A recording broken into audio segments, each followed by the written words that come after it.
Should I become a hypnotist or a hypnotherapist? This is a question that I get a lot because people are under the misperception that there is a difference between the two if you're not a licensed mental health professional. So let's go into this just a little bit and let's see where this teases out, because there is a difference in hypnosis techniques. And some hypnosis techniques are considered hypnotherapy. I just confused you, right? Let me clear that up for you. So there's basic classical hypnosis.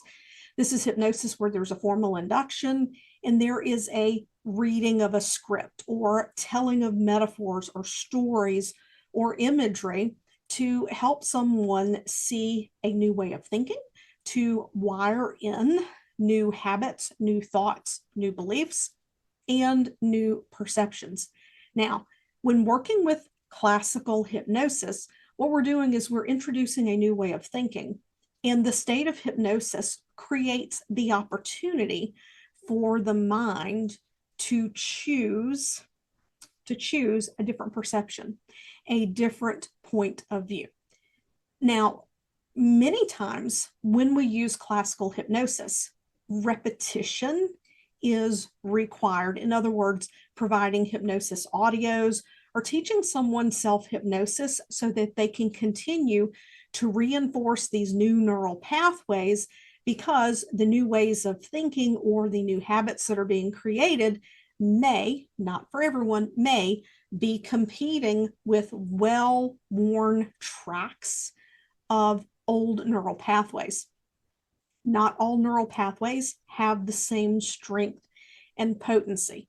But at the end of the day, if someone has had a habit for any length of time, be it habit of thinking, habit of action, smoking, drinking, whatever the case may be, shopping too much, eating too much, cravings, if it has been a problem for any length of time, then that repetition is going to be required so that the new neural pathway is stronger than the old neural pathway.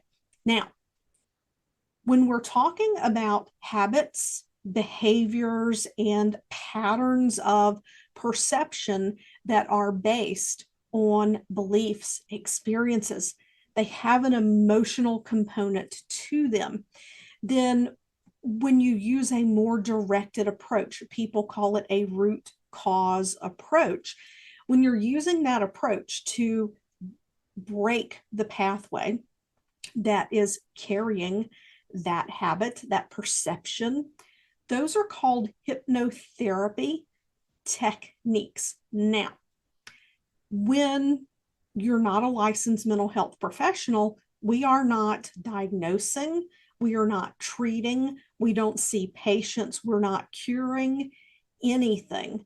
So from the point of view to protect the profession legally, the National Guild of Hypnotists, which I'm a board certified member of, has taken the stance that hypnotists should refer to themselves as hypnotists and not hypnotherapists, because when you go online, there's this huge gray area where hypnotherapists may be a licensed mental health professional or they may not be. And your normal, average, everyday person that is not familiar with the profession is not going to know the difference. If something were to happen and they were to go look at your website and they were to go look at your social media and you were calling yourself a hypnotherapist, and a normal person that they interview off the street say, well, I would think a hypnotherapist is a therapist. It doesn't matter. It doesn't matter what disclaimer you have on your website. It doesn't matter that you can pull up definitions of hypnotherapy on Google that say, well, hypnotherapy is just a set of techniques. It doesn't mean I'm a therapist. They're going to go with what the normal average person says. And this is a piece of ethics that I stand firm on because I spent 25 years in healthcare and scope of practice is big. And believe me, you don't want to be caught in a gray area, because if you're in that gray area and you don't have a license, you will be the one to pay the price calling yourself a hypnotherapist. So when you're looking at, should I be a hypnotist or should I be a hypnotherapist, what you want to look at is the techniques that are being taught.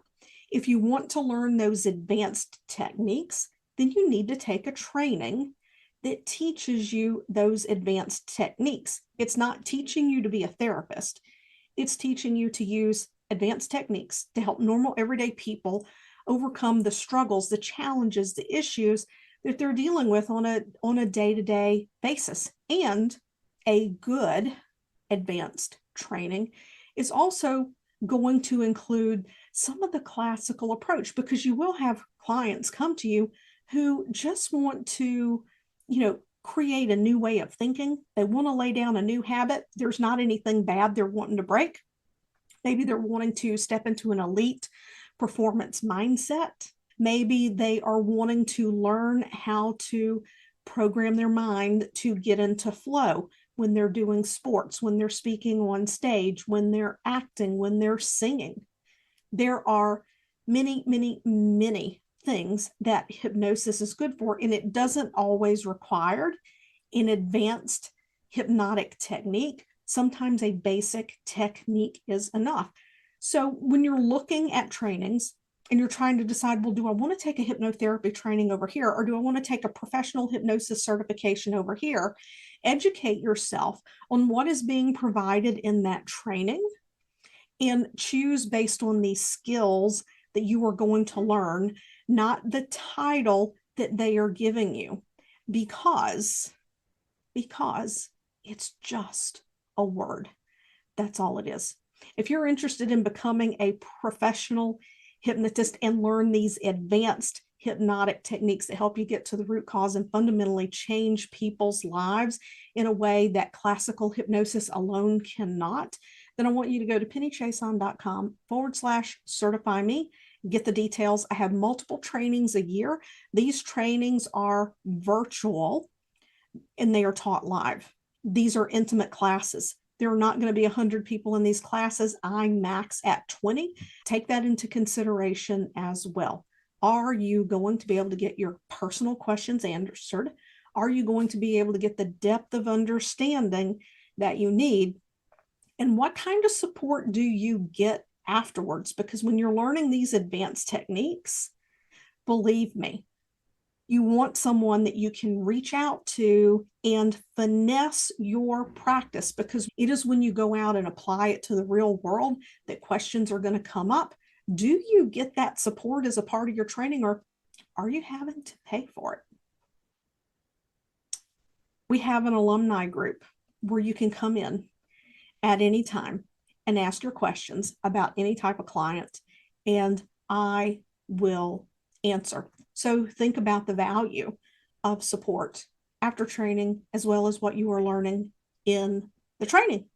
So I'm curious, what's more important to you? The title of hypnotist or hypnotherapist, or just knowing that you are learning the advanced techniques and doing it with someone who has thousands of hours of doing one-on-one sessions with clients to get this transformation and can bring that experience and wisdom into the training with you?